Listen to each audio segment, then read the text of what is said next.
If you want to know how can you get paid on Snapchat and basically make money from Snapchat, today in this video I'll show you some ways in which how can you do that. So let's jump right into it. First, open Snapchat and go to your profile, and if you post regularly and you have good interactions with people on your account, you can go to your browser and search for be a Snapchat partner, and then from here open up the first website and basically request a partnership with Snapchat. That way they can put ads in your account and stories, and you can get paid from the ads just like that.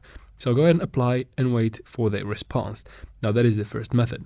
The second method is one you go to Snapchat and then go back to the home screen right here. Then go to Spotlights by tapping this triangle at the bottom right corner, and from here make sure to make some content here by tapping here the top right corner and post some interesting videos and funny videos.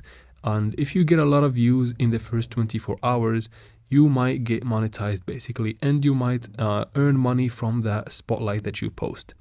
If you want to get the money, you can go to your profile and tap on My Snap Crystals. So you need to convert your crystals to money and then cash out just like that. And that is it for this video, guys. I hope it was useful. Please like and comment down below. Don't forget to subscribe for future videos like this one, and thank you very much for watching.